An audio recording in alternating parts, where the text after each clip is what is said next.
بسم الله الرحمن الرحيم. ألف لام ميم. ذلك الكتاب لا ريب فيه هدى للمتقين الذين يؤمنون بالغيب ويقيمون الصلاة ومما رزقناهم ينفقون والذين يؤمنون بما أنزل إليك وما أنزل من قبلك وبالآخرة هم يوقنون أولئك على هدى من ربهم وأولئك هم المفلحون إن الذين كفروا سواء عليهم أأنذرتهم أم لم تنذرهم لا يؤمنون ختم الله على قلوبهم وعلى سمعهم وعلى أبصارهم غشاوة ولهم عذاب عظيم ومن الناس من يقول آمنا بالله وباليوم الآخر وما هم بمؤمنين يخادعون الله والذين آمنوا وما يخدعون إلا أنفسهم وما يشعرون في قلوبهم مرض فزادهم الله مرضا ولهم عذاب أليم بما كانوا يكذبون وإذا قيل لهم لا تفسدوا في الأرض قالوا إنما نحن مصلحون ألا إنهم هم المفسدون ولكن لا يشعرون وإذا قيل لهم آمنوا كما آمن الناس قالوا أنؤمن كما آمن السفهاء ألا إنهم هم السفهاء ولكن لا يعلمون وإذا لقوا الذين آمنوا قالوا آمنا وإذا خلوا إلى شياطينهم قالوا إنا معكم إنما نحن مستهزئون الله يستهزئ بهم ويمدهم في طغيانهم يعمهون أولئك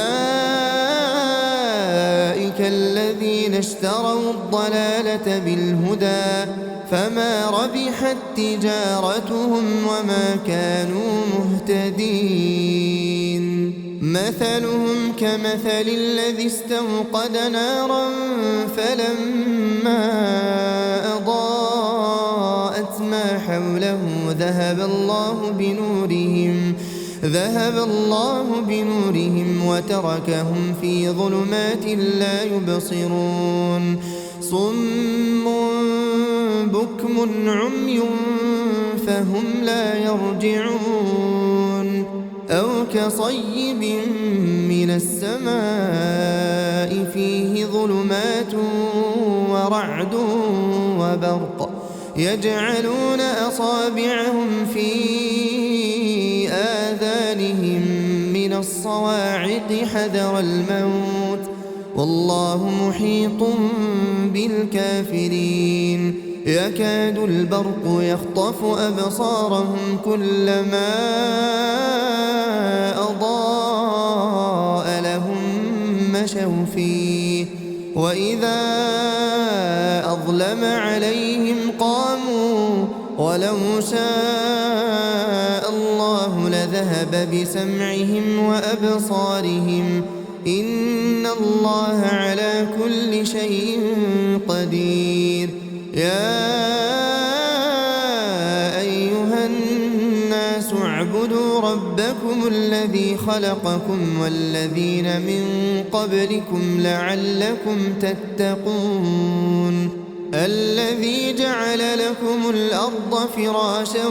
والسماء بناء وأنزل من السماء ماء فأخرج به من الثمرات رزقا لكم فلا تجعلوا لله أندادا وأنتم تعلمون وإن كنتم في ريب مما نزلنا على عبدنا فأتوا بسورة من مثله وادعوا شهداءكم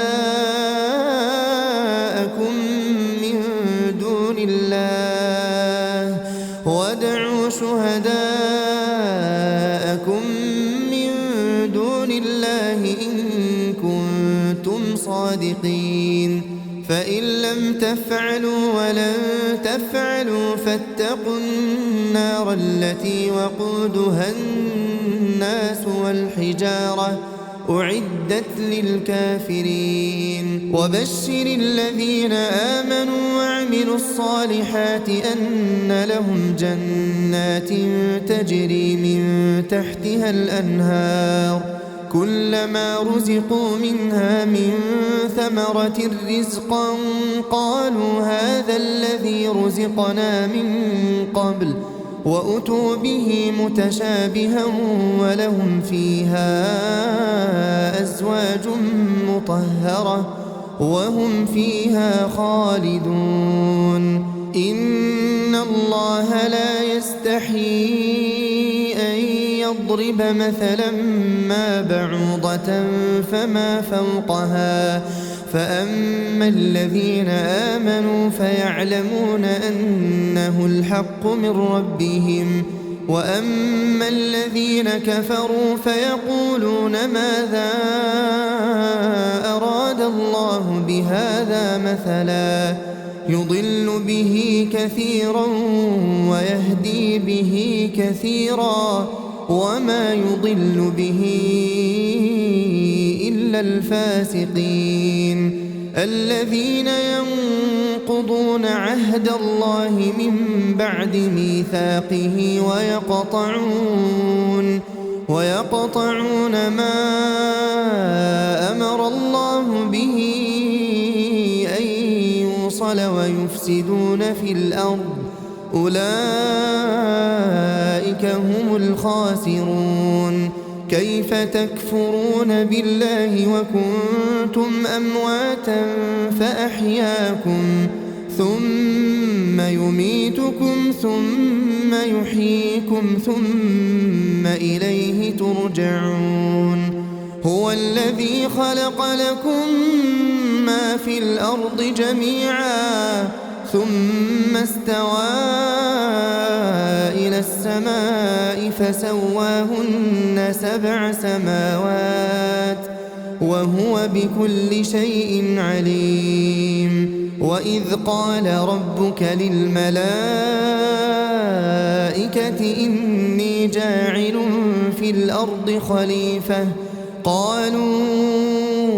أتجعل فيها من يفسد فيها ويسفك الدماء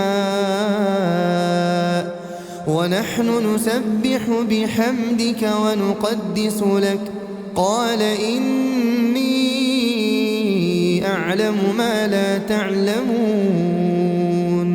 وعلم آدم الأسماء كلها ثم عرضهم على الملائكة فقال أنبئوني بأسماء هؤلاء إن كنتم صادقين قالوا سبحانك لا علم لنا إلا ما علمتنا إنك أنت العليم الحكيم قال يا آدم أنبئهم بأسمائهم فلما أنبأهم بأسمائهم قال ألم أقل لكم إني أعلم غيب السماوات والأرض وأعلم ما تبدون وما كنتم تكتمون وإذ قلنا للملائكة اسجدوا لآدم فسجدوا إلا إبليس أبى واستكبر وكان من الكافرين وقلنا يا آدم اسكن أنت وزوجك الجنة وكلا منها رغدا حيث شئتما ولا تقربا هذه الشجرة فتكونا من الظالمين فأزلهما الشيطان عنها فأخرجهما مما كانا فيه وقلنا اهبطوا بعضكم لبعض عدو ولكم في الأرض مستقر ومتاع إلى حين فتلقى آدم من ربه كلمات فتاب عليه إنه هو التواب الرحيم قلنا اهبطوا منها جميعا فإما يأتينكم مني هدى فمن تبع هداي فلا خوف عليهم ولا هم يحزنون والذين كفروا وكذبوا بآياتنا أولئك أصحاب النار هم فيها خالدون يا بني إسرائيل اذكروا نعمتي التي أنعمت عليكم وأوفوا بعهدي أوف بعهدكم وإياي فارهبون وآمنوا بما أنزلت مصدقا لما معكم ولا تكونوا أول كافر به ولا تشتروا بآياتي ثمنا قليلا وإياي فاتقون ولا تلبسوا الحق بالباطل وتكتموا الحق وأنتم تعلمون وأقيموا الصلاة وآتوا الزكاة واركعوا مع الراكعين أتأمرون الناس بالبر وتنسون أنفسكم وأنتم تتلون الكتاب أفلا تعقلون واستعينوا بالصبر والصلاة وإنها لكبيرة إلا على الخاشعين الذين يظنون أنهم ملاقو ربهم وأنهم إليه راجعون يا بني إسرائيل اذكروا نعمتي التي أنعمت عليكم وأني فضلتكم على العالمين واتقوا يوما لا تجزي نفس عن نفس شيئا ولا يقبل منها شفاعة ولا يؤخذ منها عدل ولا هم ينصرون وإذ نجيناكم من آل فرعون يسومونكم سوء العذاب يذبحون أبناءكم ويستحيون نساءكم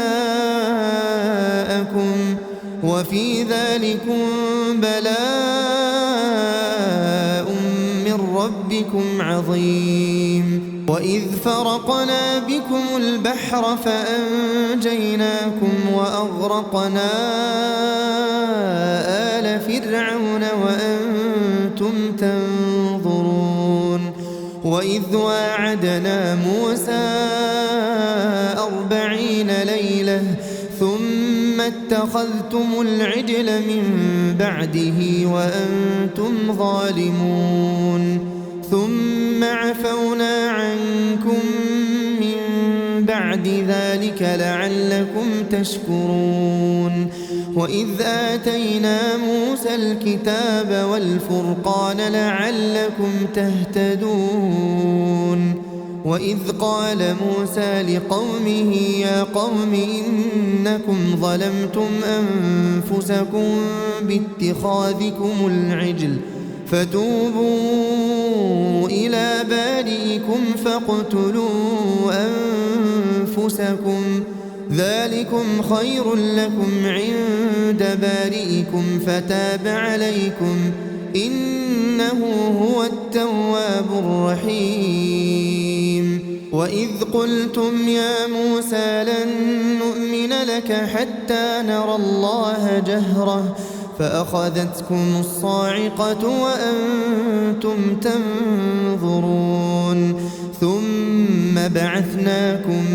من بعد موتكم لعلكم تشكرون وظللنا عليكم الغمام وأنزلنا عليكم المن والسلوى كلوا من طيبات ما رزقناكم وما ظلمونا ولكن كانوا أنفسهم يظلمون وإذ قلنا ادخلوا هذه القرية فكلوا منها حيث شئتم رغدا وادخلوا الباب سجدا وقولوا حطة نغفر لكم خطاياكم وسنزيد المحسنين فبدل الذين ظلموا قولا غير الذي قيل لهم فأنزلنا على الذين ظلموا رجزا من السماء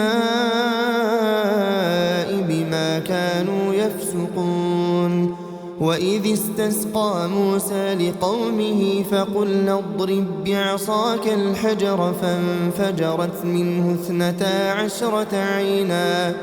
قد علم كل أناس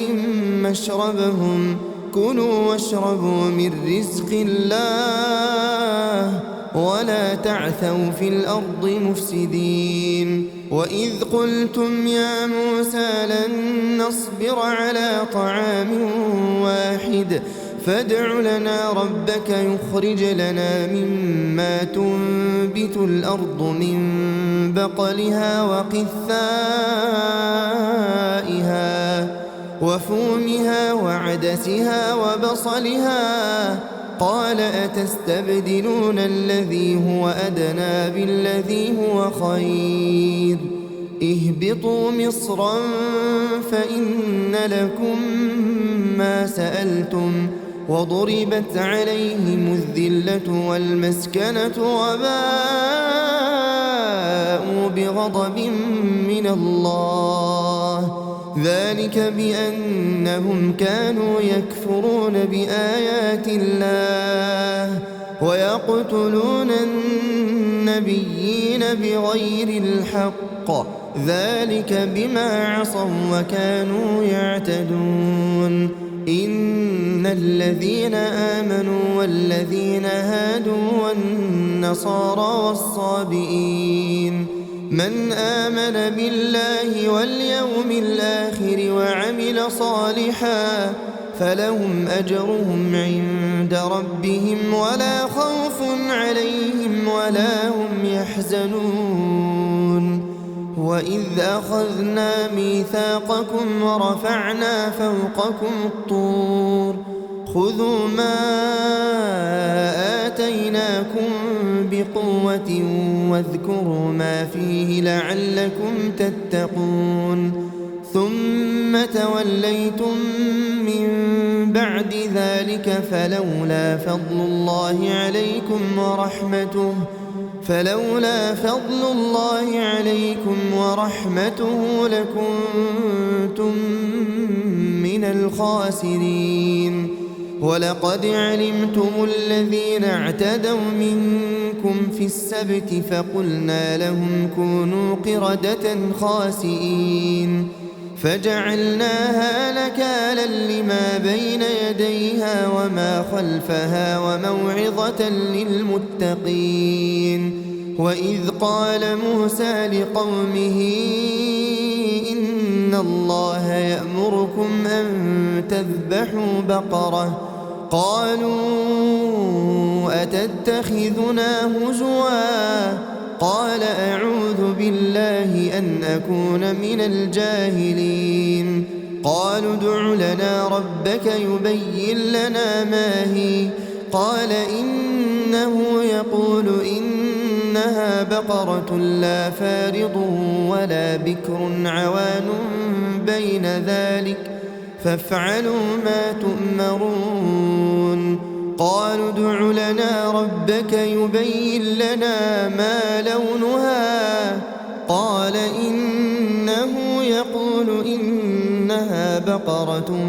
صفراء فاقع لونها تسر الناظرين. قالوا ادع لنا ربك يبين لنا ما هي إن البقرة شابه علينا وإنا إن شاء الله لمهتدون. قال إنه يقول إنها بقرة لا ذلول تثير الأرض ولا تسقي الحرث مسلمة لا شية فيها. قالوا الآن جئت بالحق فذبحوها وما كادوا يفعلون. وإذ قتلتم نفسا فادارأتم فيها والله مخرج ما كنتم تكتمون. فقلنا اضربوه ببعضها كذلك يحيي الله الموتى ويريكم آياته لعلكم تعقلون. ثم قست قلوبكم من بعد ذلك فهي كالحجارة أو أشد قسوة وإن من الحجارة لما يتفجر منه الأنهار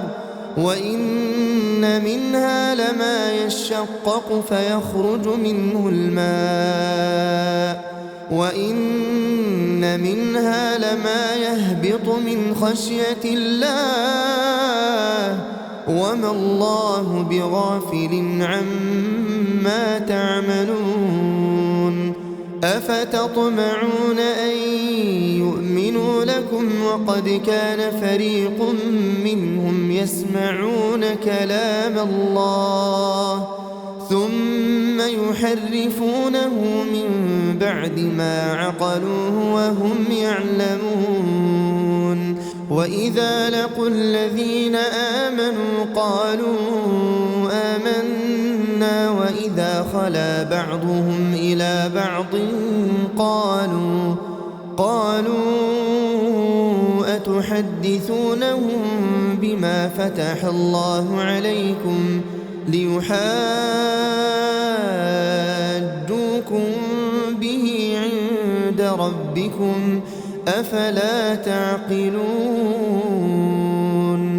أولا يعلمون أن الله يعلم ما يسرون وما يعلنون. ومنهم أميون لا يعلمون الكتاب إلا أماني وإن هم إلا يظنون. فويل للذين يكتبون الكتاب بأيديهم ثم يقولون هذا من عند الله ليشتروا به ثمنا قليلا فويل لهم مما كتبت أيديهم وويل لهم مما يكسبون. وقالوا لن تمسنا النار إلا أياما معدودة قل أتخذتم عند الله عهدا فلن يخلف الله عهده أم تقولون على الله ما لا تعلمون. بلى من كسب سيئة وأحاطت به خطيئته فأولئك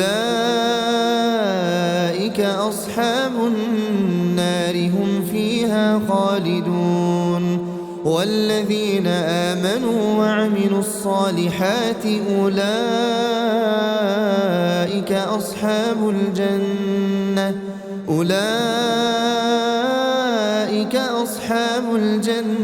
هم فيها خالدون وإذ أخذنا ميثاق بني إسرائيل لا تعبدون إلا الله وبالوالدين إحسانا وذي القربى واليتامى والمساكين وقولوا للناس حسنا وأقيموا الصلاة وآتوا الزكاة ثم توليتم إلا قليلا منكم وأنتم معرضون وإذ أخذنا ميثاقكم لا تسفكون دماءكم ولا تخرجون أنفسكم من دياركم ثم أقررتم وأنتم تشهدون ثم أنتم هؤلاء تقتلون أنفسكم وتخرجون فريقا منكم من ديارهم تظاهرون عليهم بالإثم والعدوان وإن يأتوكم أسارى تفادوهم وهو محرم عليكم إخراجهم أفتؤمنون ببعض الكتاب وتكفرون ببعض فما جزاء من يفعل ذلك منكم إلا خزي في الحياة الدنيا ويوم القيامة يردون إلى أشد العذاب وما الله بغافل عما تعملون أولئك الذين اشتروا الحياة الدنيا بالآخرة فلا يخفف عنهم العذاب ولا هم ينصرون ولقد آتينا موسى الكتاب وقفينا من بعده بالرسل وآتينا عيسى ابن مريم البينات وأيدناه بروح القدس أفكلما جاءكم رسول بما لا تهوى أنفسكم استكبرتم ففريقا كذبتم وفريقا تقتلون وقالوا قلوبنا غلف بل لعنهم الله بكفرهم فقليلا ما يؤمنون ولما جاءهم كتاب من عند الله مصدق لما معهم وكانوا من قبل يستفتحون على الذين كفروا فلما جاءهم ما عرفوا كفروا به فلعنة الله على الكافرين بئس ما اشتروا به أنفسهم أن يكفروا بما أنزل الله بغيا أن ينزل الله من فضله على من يشاء من عباده فباءوا بغضب على غضب وللكافرين عذاب مهين وإذا قيل لهم آمنوا بما أنزل الله قالوا نؤمن بما أنزل علينا ويكفرون بما وراءه وهو الحق مصدقا لما معهم قل فلم تقتلون أنبياء الله من قبل إن كنتم مؤمنين. ولقد جاءكم موسى بالبينات ثم اتخذتم العجل من بعده وأنتم ظالمون. وإذ أخذنا ميثاقكم ورفعنا فوقكم الطور خذوا ما آتيناكم بقوة واسمعوا قالوا سمعنا وعصينا وأشربوا في قلوبهم العجل بكفرهم قل بئس ما يأمركم به إيمانكم إن كنتم مؤمنين. قل إن كانت لكم الدار الآخرة عند الله خالصة من دون الناس فتمنوا الموت إن كنتم صادقين ولن يتمنوه أبدا بما قدمت أيديهم والله عليم بالظالمين. ولتجدنهم أحرص الناس على حياة ومن الذين أشركوا يود أحدهم لو يعمر 1000 سنة وما هو بمزحزحه من العذاب أن يعمر والله بصير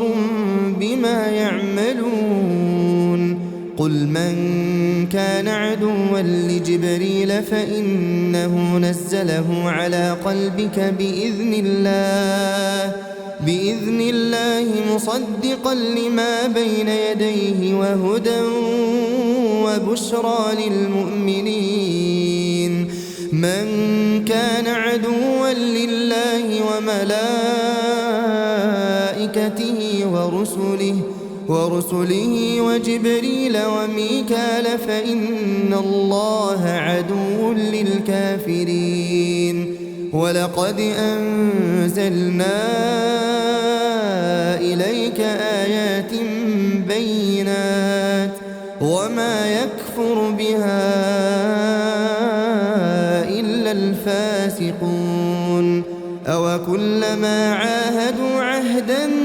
نبذه فريق منهم بل أكثرهم لا يؤمنون. ولما جاءهم رسول من عند الله مصدق لما معهم نبذ فريق من الذين أوتوا الكتاب كتاب الله وراء ظهورهم كأنهم لا يعلمون.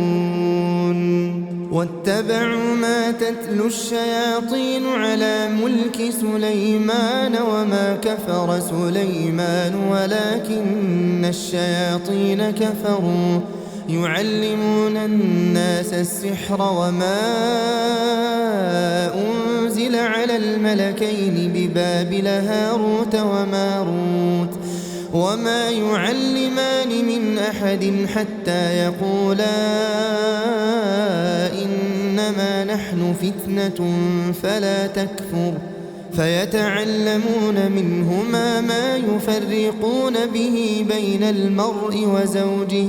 وما هم بضارين به من أحد إلا بإذن الله ويتعلمون ما يضرهم ولا ينفعهم ولقد علموا لمن اشتراه ما له في الآخرة من خلاق ولبئس ما شروا به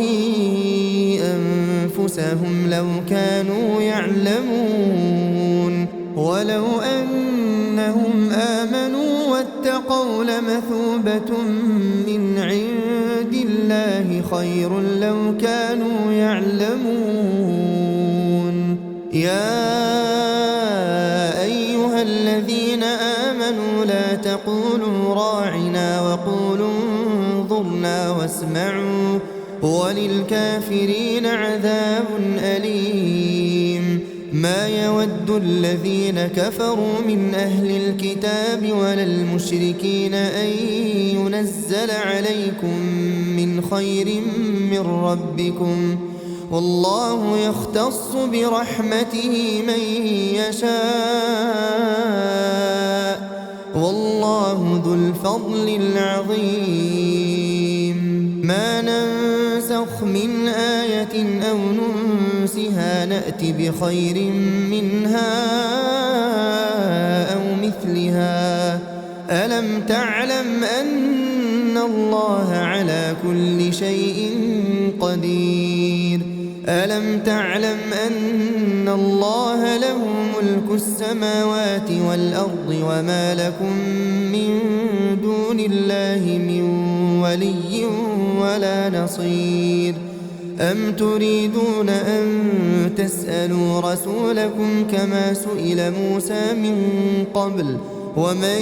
يتبدل الكفر بالإيمان فقد ضل سواء السبيل. ود كثير من أهل الكتاب لو يردونكم من بعد إيمانكم كفارا حسدا من عند أنفسهم من بعد ما تبين لهم الحق، فاعفوا واصفحوا حتى يأتي الله بأمره، إن الله على كل شيء قدير. وأقيموا الصلاة وآتوا الزكاة وما تقدموا لأنفسكم من خير تجدوه عند الله، إن الله بما تعملون بصير. وقالوا لن يدخل الجنة إلا من كان هودا أو نصارى، تلك أمانيهم، قل هاتوا برهانكم إن كنتم صادقين. بلى من أسلم وجهه لله وهو محسن فله أجره عند ربه ولا خوف عليهم ولا هم يحزنون. وقالت اليهود ليست النصارى على شيء، وقالت النصارى ليست اليهود على شيء وهم يتلون الكتاب، كذلك قال الذين لا يعلمون مثل قولهم، فالله يحكم بينهم يوم القيامة فيما كانوا فيه يختلفون. ومن أظلم ممن منع مساجد الله أن يذكر فيها اسمه وسعى في خرابها، أولئك ما كان لهم أن يدخلوها إلا خائفين، لهم في الدنيا خزي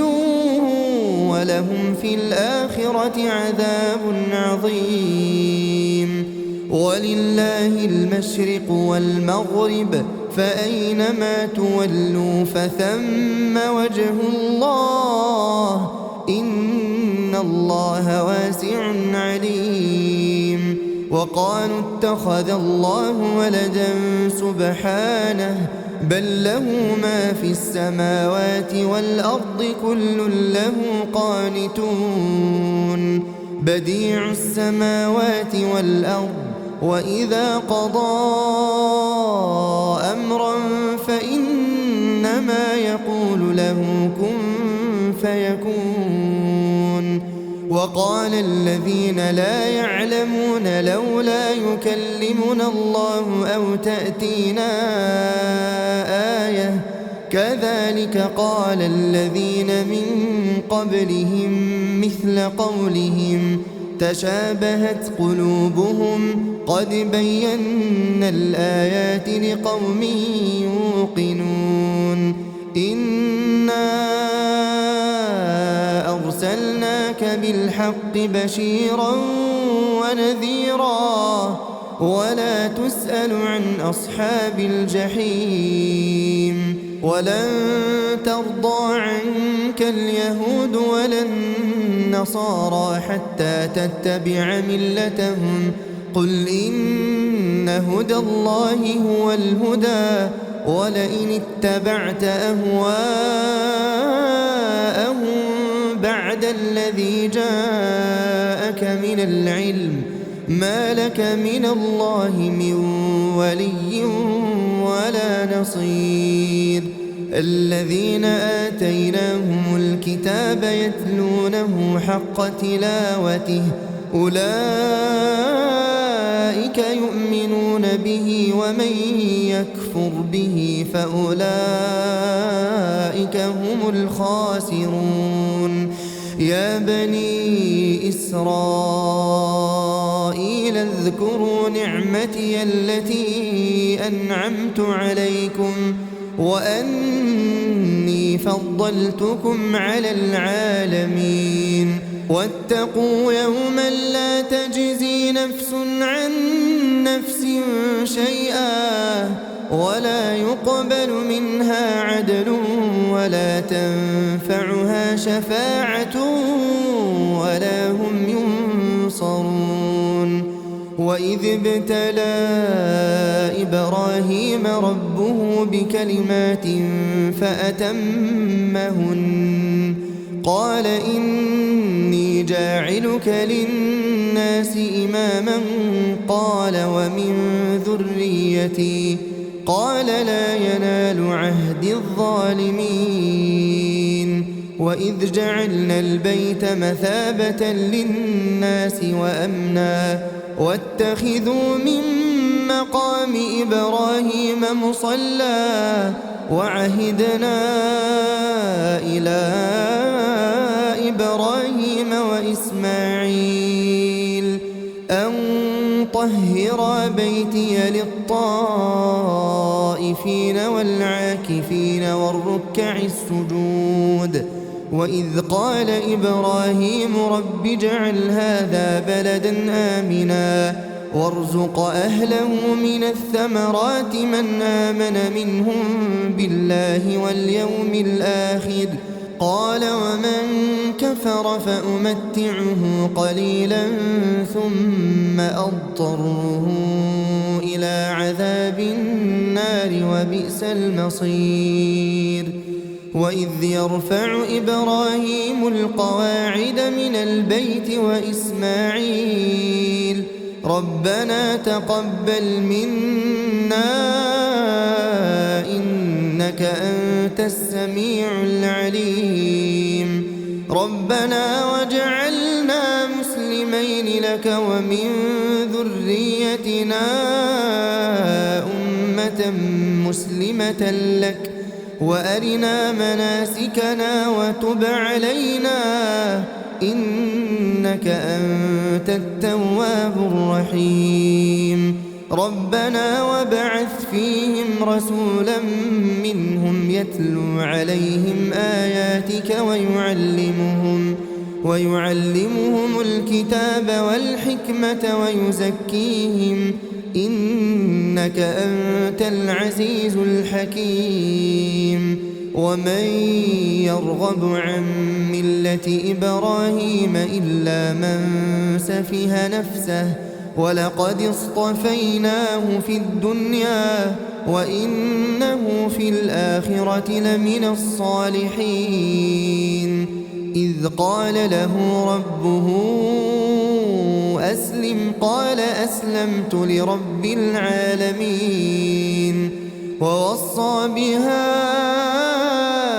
إبراهيم بنيه ويعقوب يا بني إن الله اصطفى لكم الدين فلا تموتن إلا وأنتم مسلمون أم كنتم شهداء إذ حضر يعقوب الموت إذ قال لبنيه ما تعبدون من بعدي قالوا نعبد إلهك وإله آبائك إبراهيم وإسماعيل وإسحاق إلها واحدا ونحن له مسلمون تلك أمة قد خلت لها ما كسبت ولكم ما كسبتم ولا تسألون عما كانوا يعملون وقالوا كونوا هودا أو نصارى تهتدوا قل بل ملة إبراهيم حنيفا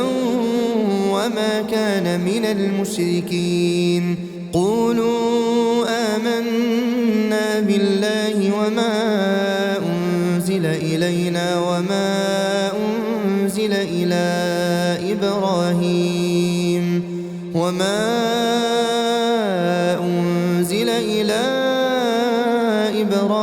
وإسماعيل وإسحاق ويعقوب والأسباط وما أوتي موسى وعيسى وما أوتي النبيون من ربهم لا نفرق بين أحد منهم ونحن له مسلمون فإن آمنوا بمثل ما آمنتم به فقد اهتدوا وإن تولوا فإنما هم في شقاق فسيكفيكهم الله وهو السميع العليم صبغة الله ومن أحسن من الله صبغة ونحن له عابدون قل أتحاجوننا في الله وهو ربنا وربكم ولنا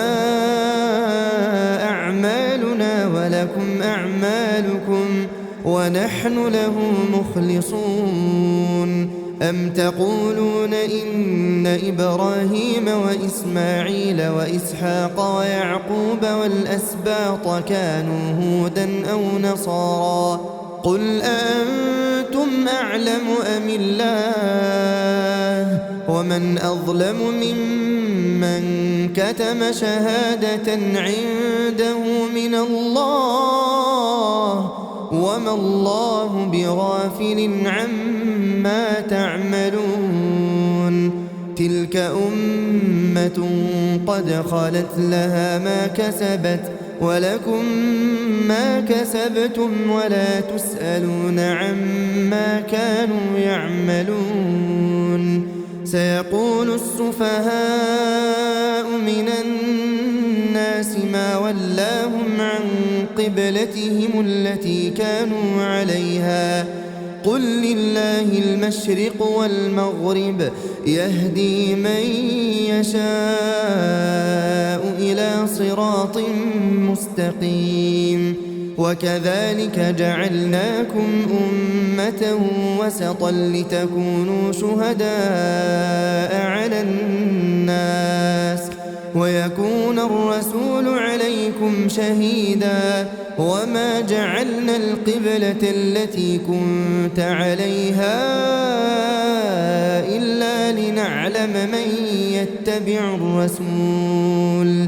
إلا لنعلم من يتبع الرسول ممن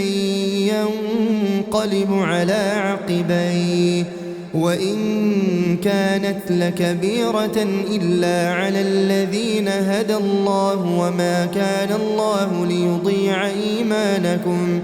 إن الله بالناس لرءوف رحيم قد نرى تقلب وجهك في السماء فلنولينك قبلة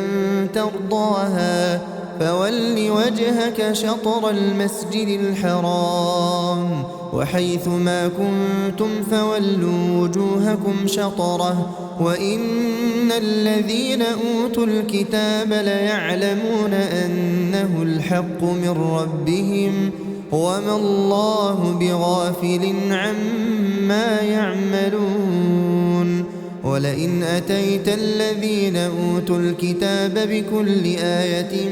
ما تبعوا قبلتك وما أنت بتابع قبلتهم وما بعضهم بتابع قبلة بعض ولئن اتبعت أهواءهم من بعد ما جاءك من العلم إنك إذا لمن الظالمين. الذين آتيناهم الكتاب يعرفونه كما يعرفون أبناءهم وإن فريقا منهم ليكتمون الحق وهم يعلمون. الحق من ربك فلا تكونن من الممترين. ولكل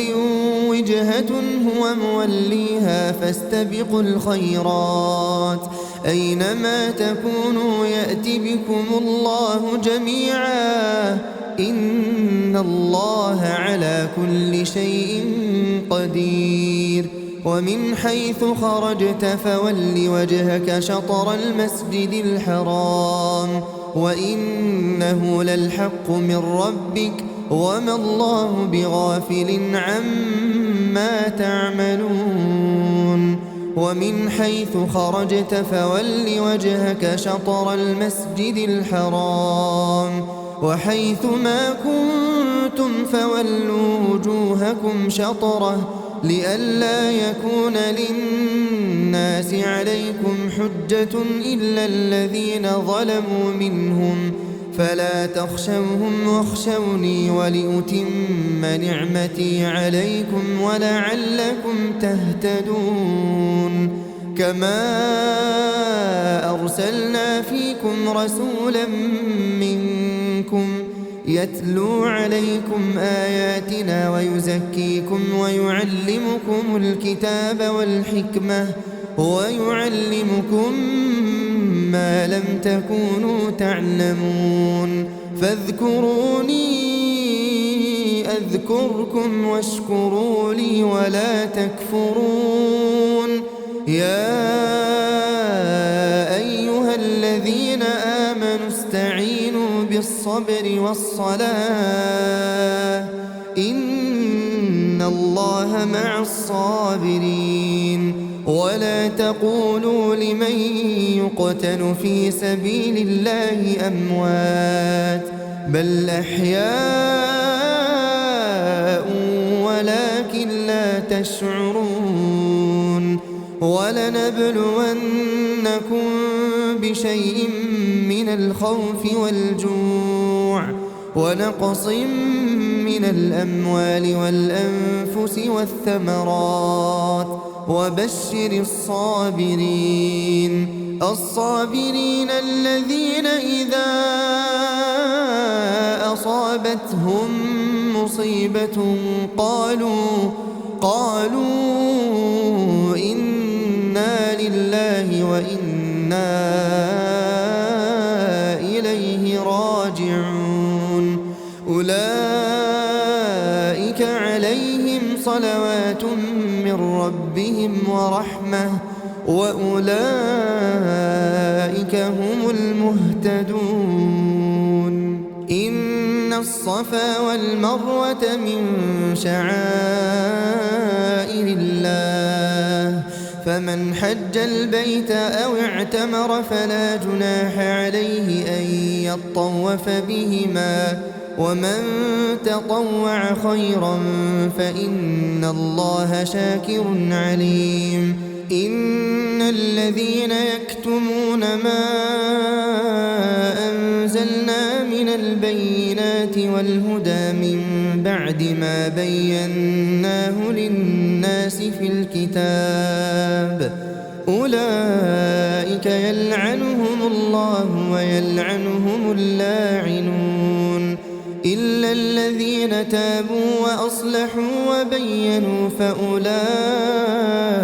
أتوب عليهم وأنا التواب الرحيم. إن الذين كفروا وماتوا وهم كفار أولئك أولئك عليهم لعنة الله والملائكة والناس أجمعين خالدين فيها لا يخفف عنهم العذاب ولا هم ينظرون وإلهكم إله واحد لا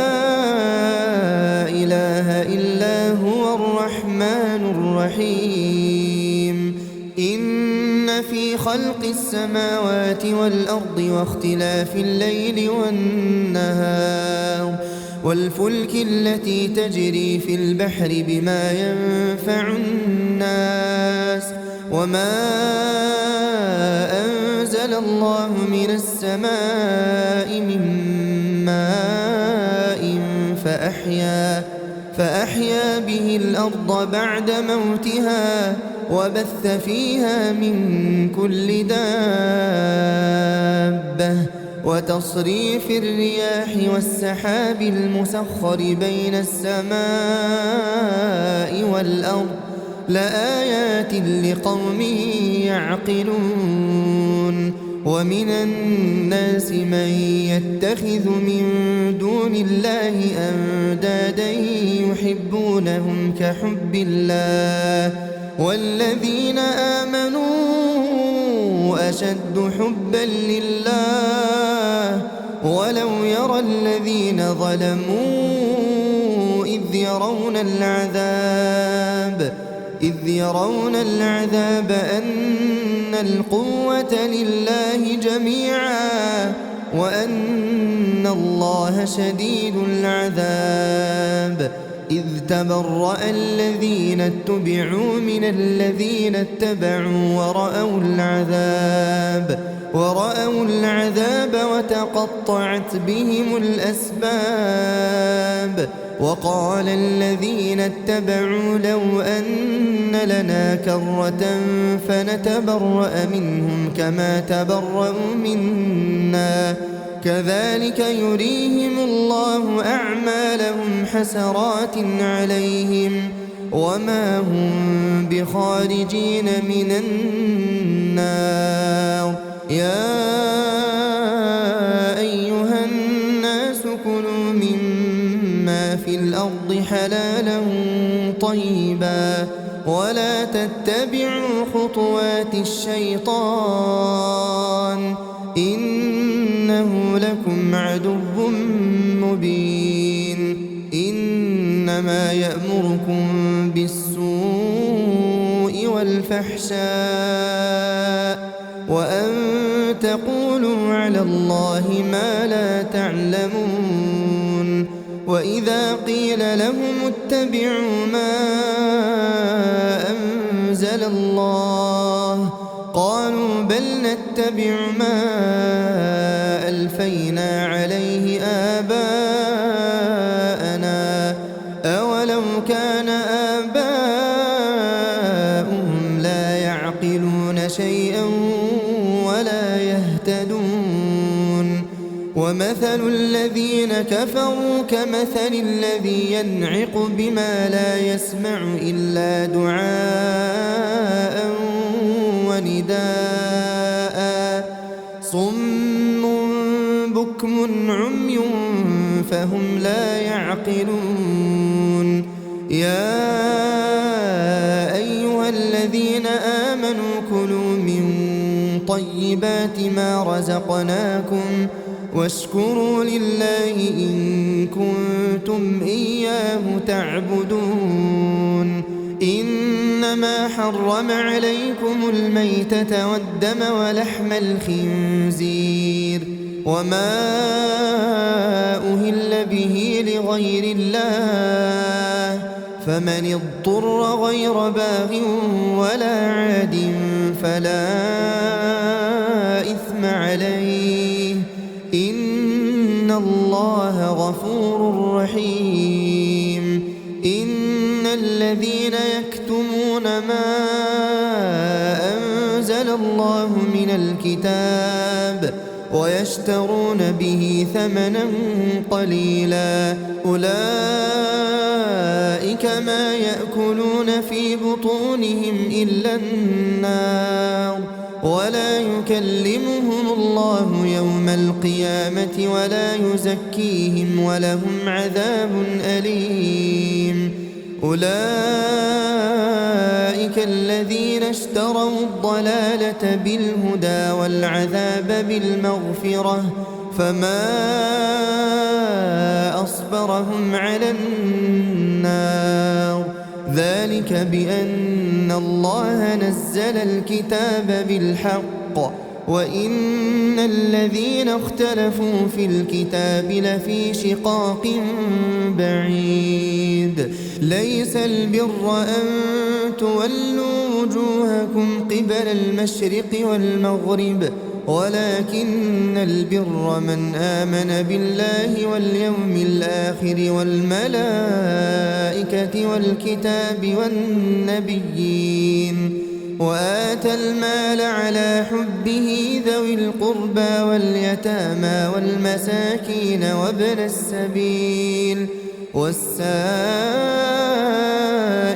وفي الرقاب وأقام الصلاة وآتى الزكاة والموفون بعهدهم إذا عاهدوا والصابرين في البأساء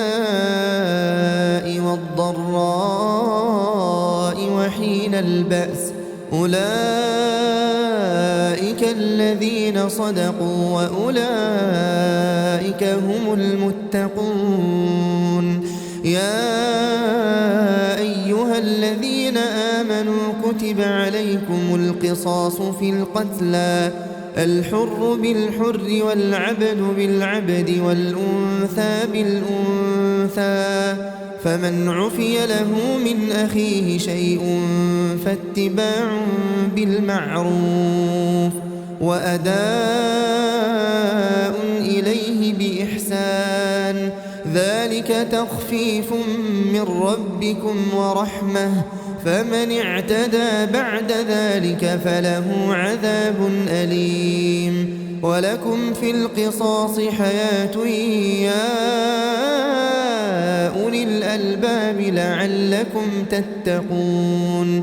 كتب عليكم إذا حضر أحدكم الموت إن ترك خيرا الوصية للوالدين والأقربين بالمعروف حقا على المتقين فمن بدله بعدما سمعه فإنما إثمه على الذين يبدلونه إن الله سميع عليم فمن خاف من موص جنفا أو إثما فأصلح بينهم فلا إثم عليه إن الله غفور رحيم يا أيها الذين آمنوا كتب عليكم الصيام كما كتب على الذين من قبلكم لعلكم تتقون أياما معدودات فمن كان منكم مريضا أو على سفر فعدة من أيام أخر وعلى الذين يطيقونه فدية طعام مسكين فمن تطوع خيرا فهو خير له وأن تصوموا خير لكم إن كنتم تعلمون شهر رمضان الذي أنزل فيه القرآن هدى للناس وبينات من الهدى والفرقان فمن شهد منكم الشهر فليصمه ومن كان مريضا أو على سفر فعدة من أيام أخر يريد الله بكم اليسر ولا يريد بكم العسر ولتكملوا العدة ولتكبروا الله على ما هداكم ولعلكم تشكرون وإذا سألك عبادي عني فإني قريب أجيب دعوة الداع إذا دعان فليستجيبوا لي وليؤمنوا بي لعلهم يرشدون أحل لكم ليلة الصيام الرفث إلى نسائكم هن لباس لكم وأنتم لباس لهن علم الله أنكم كنتم تختانون أنفسكم فتاب عليكم وعفى عنكم فالآن باشروهن وابتغوا ما كتب الله لكم وكلوا واشربوا حتى يتبين لكم الخيط الأبيض من الخيط الأسود من الفجر ثم أتموا الصيام إلى الليل ولا تباشروهن وأنتم عاكفون في المساجد تلك حدود الله فلا تقربوها كذلك يبين الله آياته للناس لعلهم يتقون ولا تأكلوا أموالكم بينكم بالباطل وتدلوا بها إلى الحكام لتأكلوا فريقا من أموال الناس بالإثم وأنتم تعلمون يسألونك عن الأهلة قل هي مواقيت للناس والحج وليس البر بأن تأتوا البيوت من ظهورها ولكن البر من اتقى وأتوا البيوت من أبوابها واتقوا الله لعلكم تفلحون وقاتلوا في سبيل الله الذين يقاتلونكم ولا تعتدوا إن الله لا يحب المعتدين واقتلوهم حيث ثقفتموهم وأخرجوهم من حيث أخرجوكم والفتنة أشد من القتل ولا تقاتلوهم عند المسجد الحرام حتى يقاتلوكم فيه فإن قاتلوكم فاقتلوهم كذلك جزاء الكافرين فإن انتهوا فإن الله غفور رحيم وقاتلوهم حتى لا تكون فتنة ويكون الدين لله فإن انتهوا فلا عدوان إلا على الظالمين الشهر الحرام بالشهر الحرام والحرمات قصاص فمن اعتدى عليكم فاعتدوا عليه بمثل ما اعتدى عليكم واتقوا الله واعلموا أن الله مع المتقين وأنفقوا في سبيل الله ولا تلقوا بأيديكم إلى التهلكة وأحسنوا إن الله يحب المحسنين وأتموا الحج والعمرة لله فإن أحصرتم فما استيسر من الهدي ولا تحلقوا رؤوسكم حتى يبلغ الهدي محله فمن كان منكم مريضا أو به أذى من رأسه ففدية من صيام أو صدقة أو نسك فإذا أمنتم فمن تمتع بالعمرة إلى الحج فما استيسر من الهدي فمن لم يجد فصيام 3 أيام في الحج و7 إذا رجعتم تلك 10 كاملة ذلك لمن لم يكن أهله حاضر المسجد الحرام واتقوا الله واعلموا أن الله شديد العقاب الحج أشهر معلومات فمن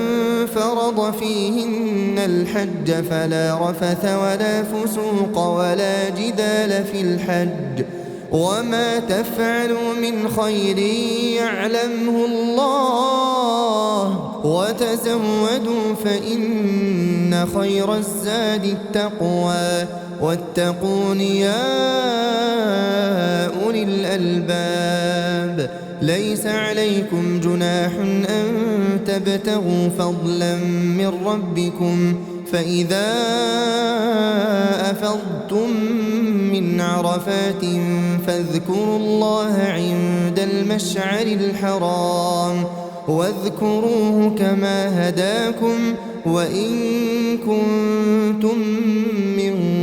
قبله لمن الضالين ثم أفيضوا من حيث أفاض الناس واستغفروا الله إن الله غفور رحيم فإذا قضيتم مناسككم فاذكروا الله كذكركم آباءكم أو أشد ذكرا فمن الناس من يقول ربنا آتنا في الدنيا وما له في الآخرة من خلاق ومنهم من يقول ربنا آتنا في الدنيا حسنة وفي الآخرة حسنة وقنا عذاب النار أولئك لهم نصيب مما كسبوا والله سريع الحساب واذكروا الله في أيام معدودات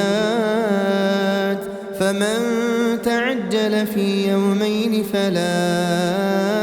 إثم عليه ومن تأخر فلا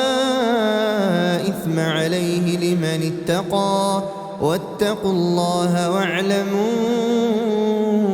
أنكم إليه تحشرون ومن الناس من يعجبك قوله في الحياة الدنيا ويشهد الله على ما في قلبه وهو ألد الخصام وإذا تولى سعى في الأرض ليفسد فيها ويهلك الحرث والنسل والله لا يحب الفساد وإذا قيل له اتق الله أخذته العزة بالإثم فحسبه جهنم ولبئس المهاد ومن الناس من يشري نفسه ابتغاء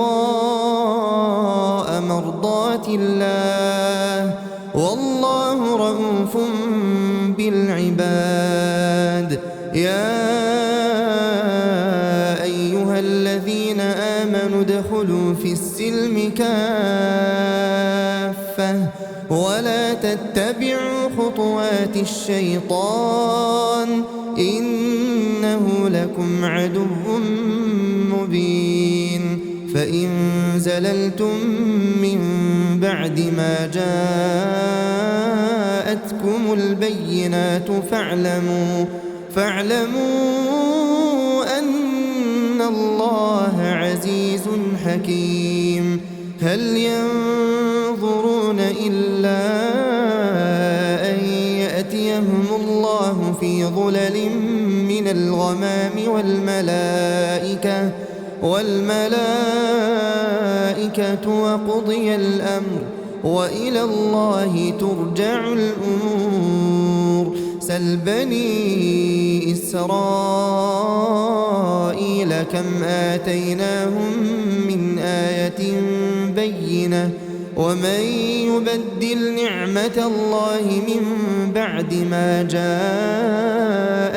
فإن الله شديد العقاب زين للذين كفروا الحياة الدنيا ويسخرون من الذين آمنوا والذين اتقوا فوقهم يوم القيامة والله يرزق من يشاء بغير حساب كان الناس أمة واحدة فبعث الله النبيين مبشرين ومنذرين وأنزل معهم الكتاب بالحق ليحكم بين الناس فيما اختلفوا فيه وما اختلف فيه إلا الذين أوتوه من بعد ما جاءتهم البينات بغيا بينهم فهدى الله الذين آمنوا لما اختلفوا فيه من الحق بإذنه والله يهدي من يشاء إلى صراط مستقيم أم حسبتم أن تدخلوا الجنة ولما يأتكم مثل الذين خلوا من قبلكم مستهم البأساء والضراء وزلزلوا حتى يقول الرسول والذين آمنوا معه متى نصر الله ألا إن نصر الله قريب يسألونك ماذا ينفقون قل ما أنفقتم من خير فللوالدين والأقربين واليتامى والمساكين وابن السبيل وما تفعلوا من خير فإن الله به عليم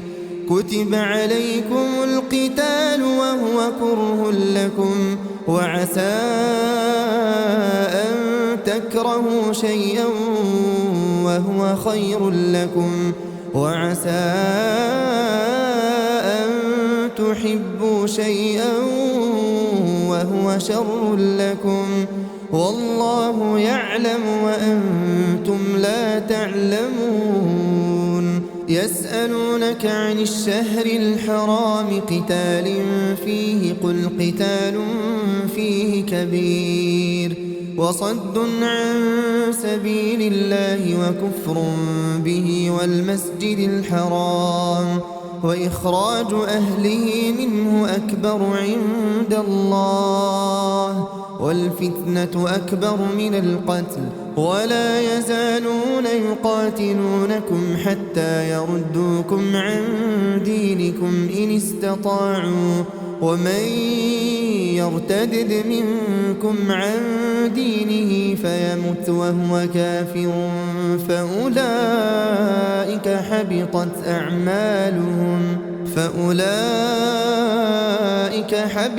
أعمالهم في الدنيا والآخرة وأولئك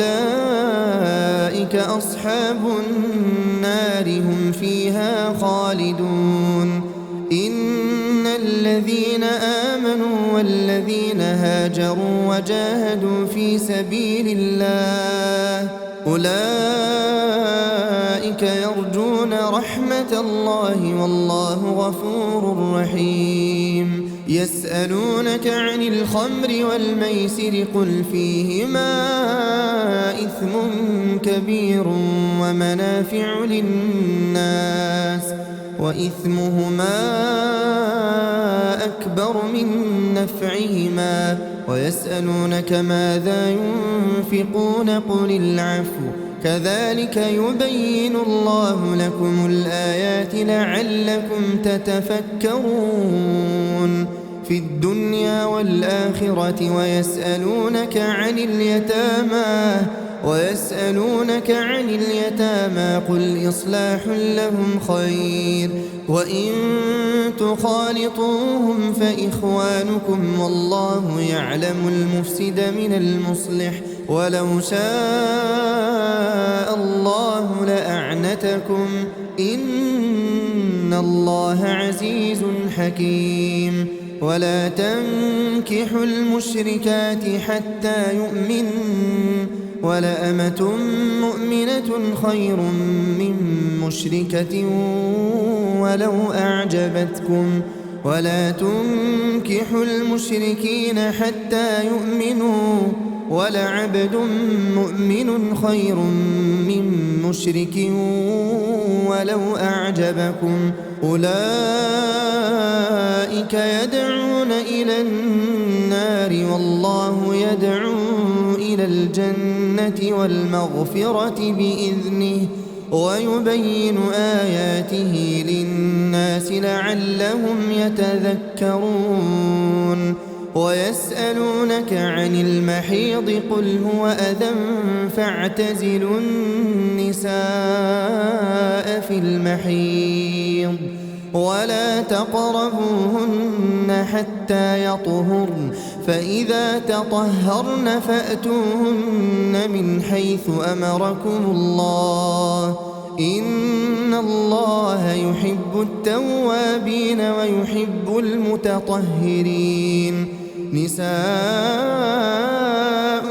حرث لكم فأتوا حرثكم أنى شئتم وقدموا لأنفسكم واتقوا الله واعلموا أنكم ملاقوه وبشر المؤمنين ولا تجعلوا الله عرضة لأيمانكم أن تبروا وتتقوا وتصلحوا بين الناس والله سميع عليم لا يؤاخذكم الله باللغو في أيمانكم ولكن يؤاخذكم بما كسبت قلوبكم والله غفور حليم للذين يؤلون من نسائهم تربص 4 أشهر فإن فاءوا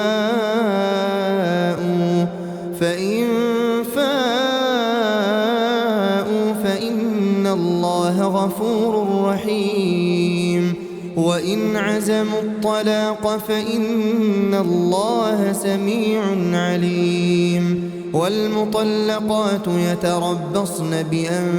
بأنفسهن 3 قروء ولا يحل لهن أن يكتمن ما خلق الله في أرحامهن إن كن يؤمن بالله واليوم الآخر وبعولتهن أحق بردهن في ذلك إن أرادوا إصلاحا ولهن مثل الذي عليهن بالمعروف وللرجال عليهن درجة والله عزيز حكيم الطلاق 2 فإمساكم بمعروف أو تسريح بإحسان ولا يحل لكم أن تأخذوا مما آتيتموهن شيئا إلا أن يخافا ألا يقيما حدود الله فإن خفتم ألا يقيما حدود الله فلا جناح عليهما فيما افتدت به تلك حدود الله فلا تعتدوها ومن يتعد حدود الله فأولئك هم الظالمون فإن طلقها فلا تحل له من بعد حتى تنكح زوجا غيره فإن طلقها فلا جناح عليهما أن يتراجعا إن ظنا أن يقيما حدود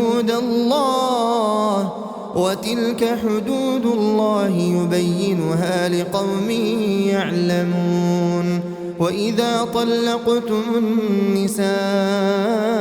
فبلغن أجلهن فأمسكوهن بمعروف أو سرحوهن بمعروف ولا تمسكوهن ضرارا لتعتدوا ومن يفعل ذلك فقد ظلم نفسه ولا تتخذوا آيات الله هزوا واذكروا نعمة الله عليكم وما أنزل عليكم من الكتاب والحكمة يعظكم به واتقوا الله واعلموا أن الله بكل شيء عليم وإذا طلقتم النساء فبلغن أجلهن فلا تعضلوهن أن ينكحن أزواجهن إذا تراضوا بينهم بالمعروف ذلك يوعظ به من كان منكم يؤمن بالله واليوم الآخر ذلكم أزكى لكم وأطهر والله يعلم وأنتم لا تعلمون والوالدات يرضعن أولادهن حولين كاملين لمن أراد أن يتم الرضاعة وعلى المولود له رزقهن وكسوتهن بالمعروف لا تكلف نفس إلا وسعها لا تضار والدة بولدها ولا مولود له بولده وعلى الوارث مثل ذلك فإن أرادا فصالا عن تراض منهما وتشاور فلا جناح عليهما وإن أردتم أن تسترضعوا أولادكم فلا جناح عليكم إذا سلمتم ما آتيتم بالمعروف واتقوا الله واعلموا أن الله بما تعملون بصير والذين يتوفون منكم ويذرون أزواجا يتربصن بأنفسهن 4 أشهر وعشرا فإذا بلغن أجلهن فلا جناح عليكم فيما فعلن في أنفسهن بالمعروف والله بما تعملون خبير ولا جناح عليكم فيما عرضتم به من خطبة النساء أو أكننتم في أنفسكم علم الله أنكم ستذكرونهن ولكن لا تواعدوهن سرا إلا أن تقولوا قولا معروفا ولا تعزموا عقدة النكاح حتى يبلغ الكتاب أجله واعلموا أن الله يعلم ما في أنفسكم فاحذروه واعلموا أن الله غفور حليم لا جناح عليكم إن طلقتم النساء ما لم تمسوهن أو تفرضوا لهن فريضة ومتعوهن على الموسع قدره وعلى المقتر قدره متاعا بالمعروف حقا على المحسنين وإن طلقتموهن من قبل أن تمسوهن وقد فرضتم لهن فريضة فنصف ما فرضتم إلا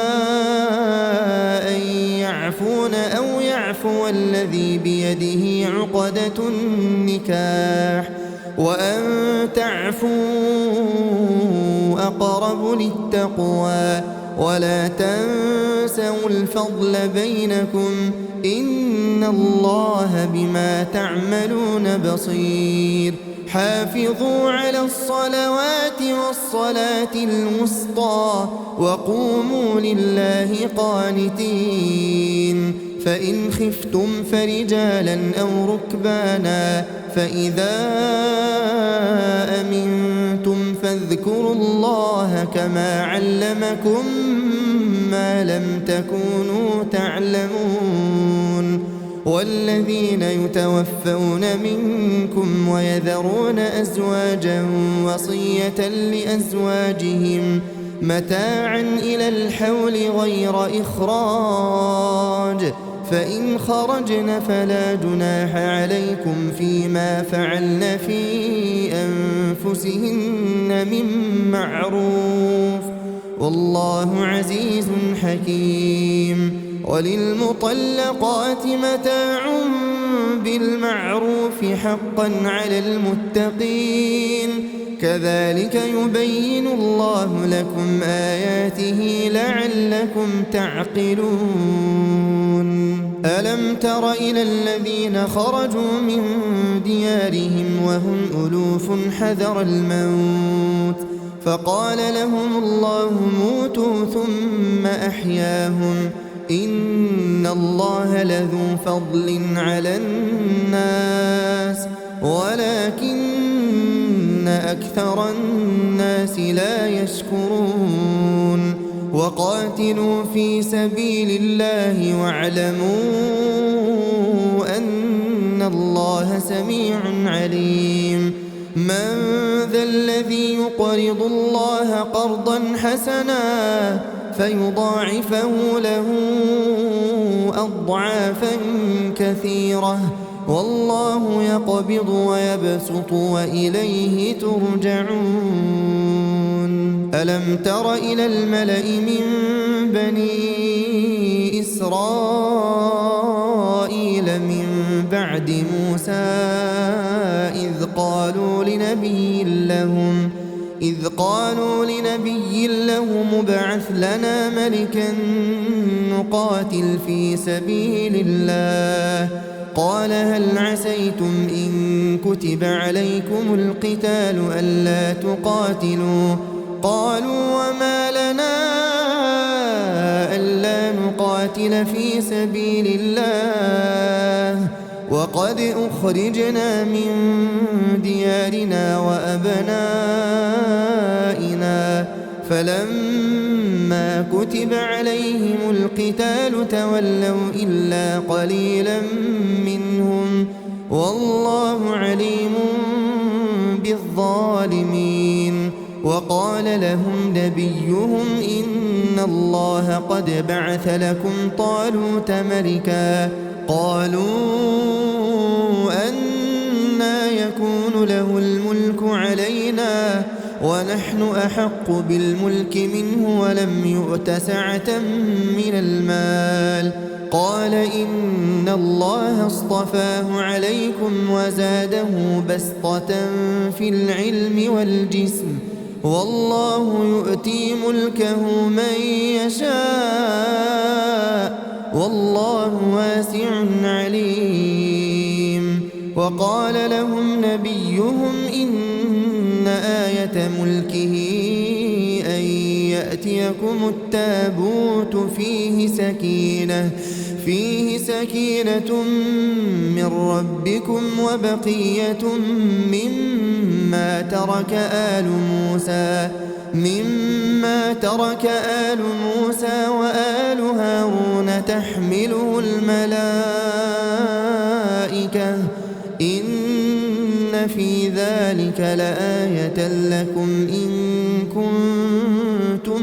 مؤمنين فلما فصل طالوت بالجنود قال إن الله مبتليكم بنهر فمن شرب منه فليس مني ومن لم يطعمه فإنه مني إلا من اغترف غرفة بيده فشربوا منه إلا قليلا منهم فلما جاوزه هو والذين آمنوا معه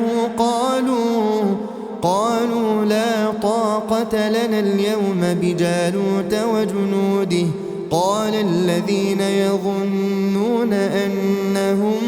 ملاقو الله كم من فئة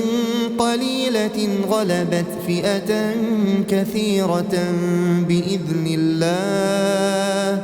والله مع الصابرين. ولما برزوا لجالوت وجنوده قالوا ربنا أفرغ علينا صبرا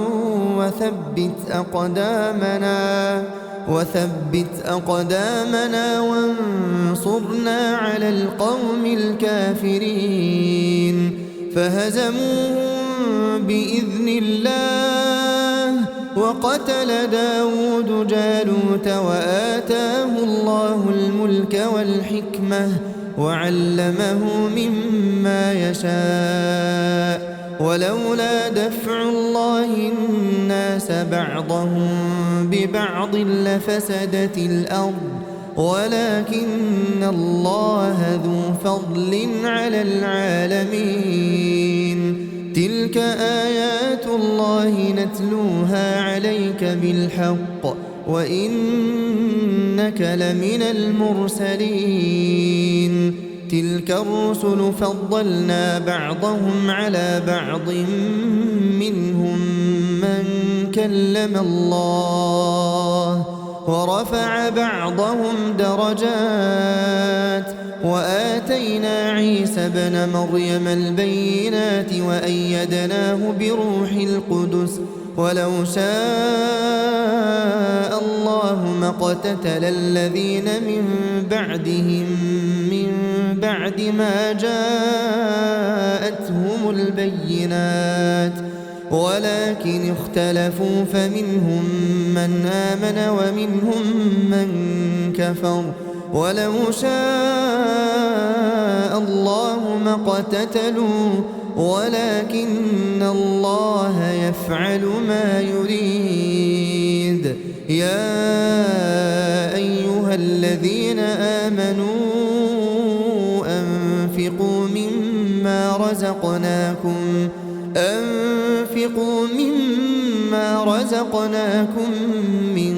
قبل أن يأتي يوم لا بيع فيه ولا خلة ولا شفاعة والكافرون هم الظالمون. الله لا إله إلا هو الحي القيوم لا تأخذه سنة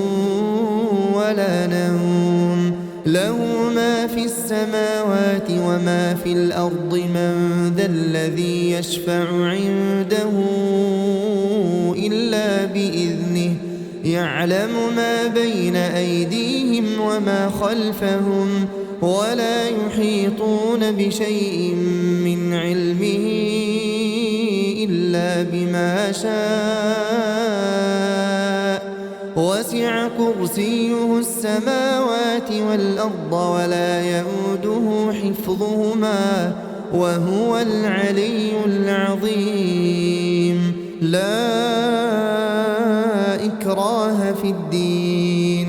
قد تبين الرشد من الغي فمن يكفر بالطاغوت ويؤمن بالله فقد استمسك بالعروة الوثقى لا انفصام لها والله سميع عليم. الله ولي الذين آمنوا يخرجهم من الظلمات إلى النور والذين كفروا أولياؤهم الطاغوت يخرجونهم من النور إلى الظلمات أولئك أصحاب النار هم فيها خالدون ألم تر إلى الذي حاج إبراهيم في ربه أن آتاه الله الملك إذ قال إبراهيم ربي الذي يحيي ويميت قال أنا أحيي وأميت قال إبراهيم فإن الله يأتي بالشمس من المشرق فأت بها من المغرب فبهت الذي كفر والله لا يهدي القوم الظالمين أو كالذي مر على قرية وهي خاوية على عروشها قال أنى يحيي هذه الله بعد موتها فأماته الله 100 عام ثم بعثه قال كم لبثت قال لبثت يوما أو بعض يوم قال بل لبثت 100 عام فانظر إلى طعامك وشرابك لم يتسنه وانظر إلى حمارك ولنجعلك آية للناس وانظر إلى العظام كيف ننشزها ثم نكسوها لحما فلما تبين له قال أعلم أن الله على كل شيء قدير وإذ قال إبراهيم رب أرني كيف تحيي الموتى قال أولم تؤمن قال بلى ولكن ليطمئن قلبي قال فخذ 4 من الطير فصرهن إليك ثم اجعل على كل جبل منهن جزءا ثم ادعهن يأتينك سعيا واعلم أن الله عزيز حكيم مثل الذين ينفقون أموالهم في سبيل الله كمثل حبة أنبتت 7 سنابل في كل سنبلة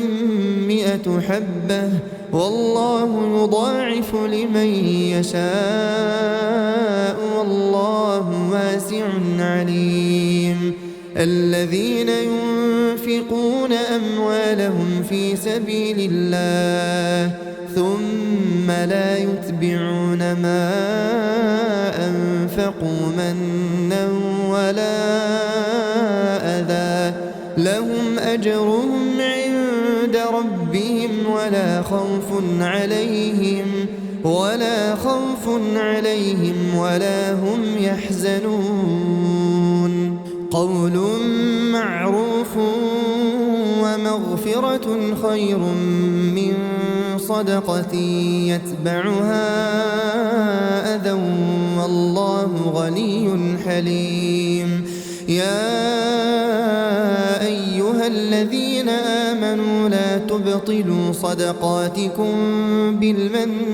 والأذى كالذي ينفق ماله رئاء الناس ولا يؤمن بالله واليوم الآخر فمثله كمثل صفوان عليه تراب فأصابه وابل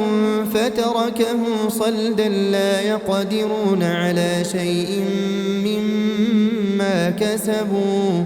والله لا يهدي القوم الكافرين ومثل الذين ينفقون أموالهم ابتغاء مرضات الله وتثبيتا من أنفسهم كمثل جنة بربوة أصابها وابل فآتت أكلها ضعفين فإن لم يصبها وابل فطل والله بما تعملون بصير. أيود أحدكم أن تكون له جنة من نخيل وأعناب تجري من تحتها الأنهار له فيها من كل الثمرات وأصابه الكبر وله ذرية ضعفاء فأصابها إعصار فيه نار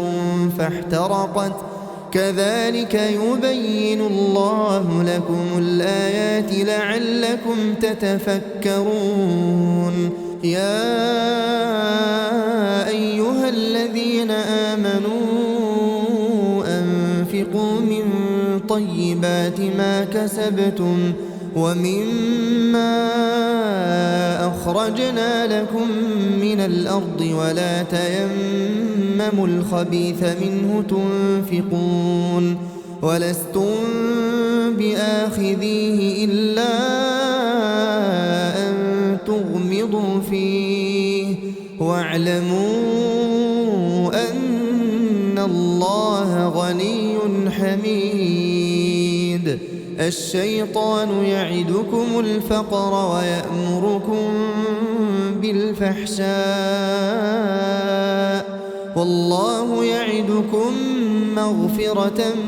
منه وفضلا والله واسع عليم. يؤتي الحكمة من يشاء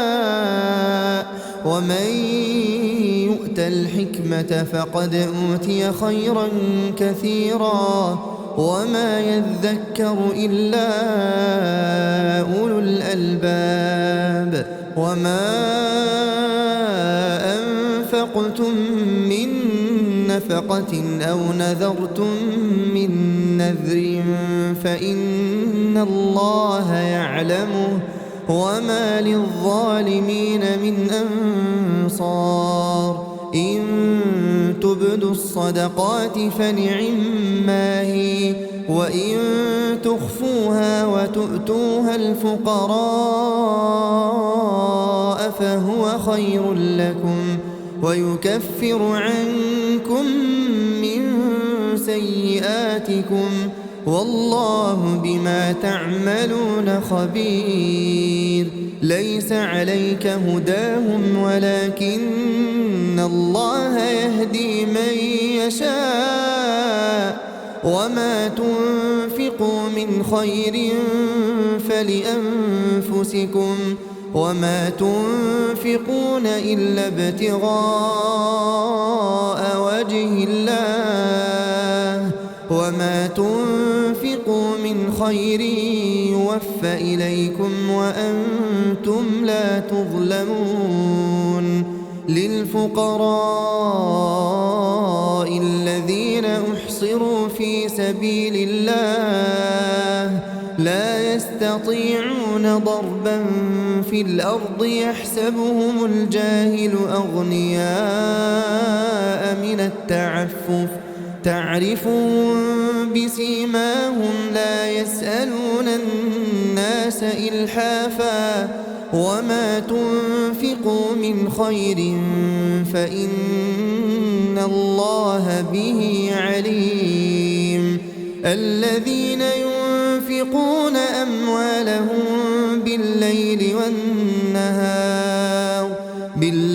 والنهار سرا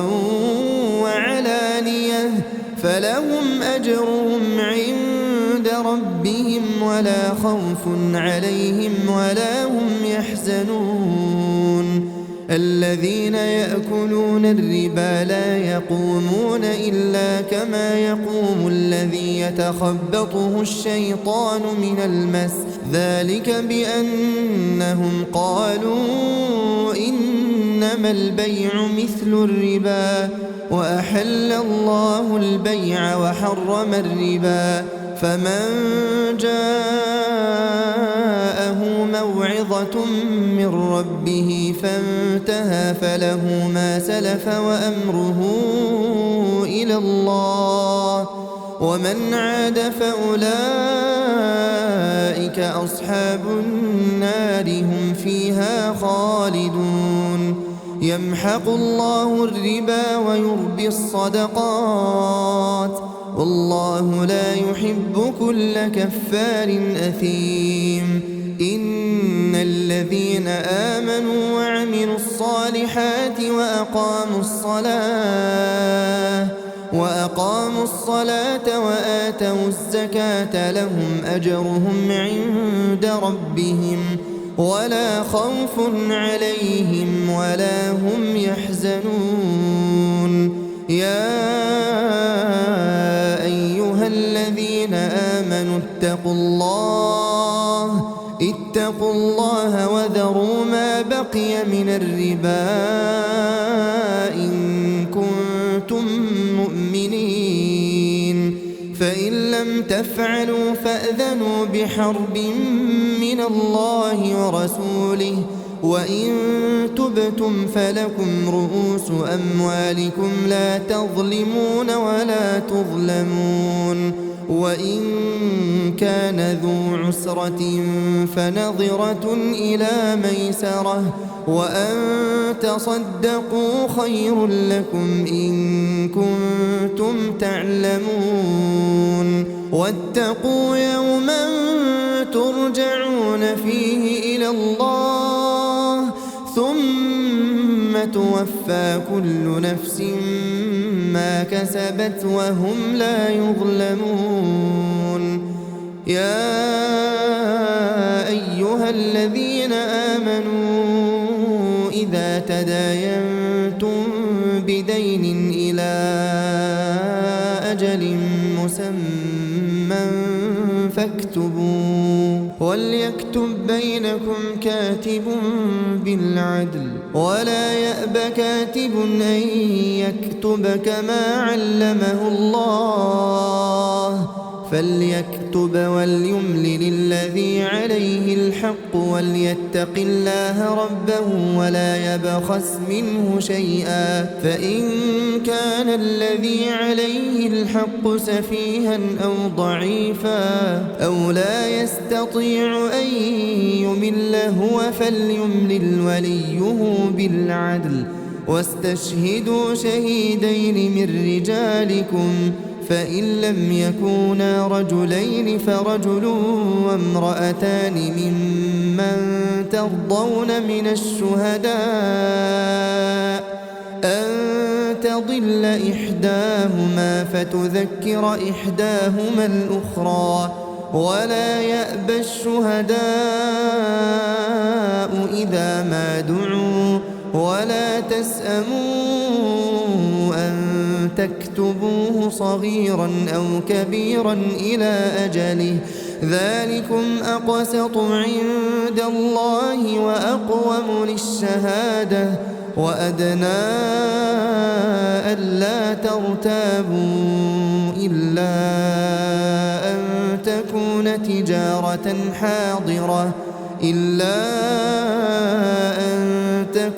تجارة حاضرة تديرونها بينكم فليس عليكم جناح ألا تكتبوها وأشهدوا إذا تبايعتم ولا يضار كاتب ولا شهيد وإن تفعلوا فإنه فسوق بكم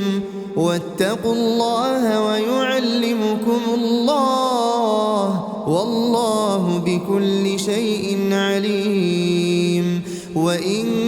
كنتم على سفر ولم تجدوا كاتبا فرهان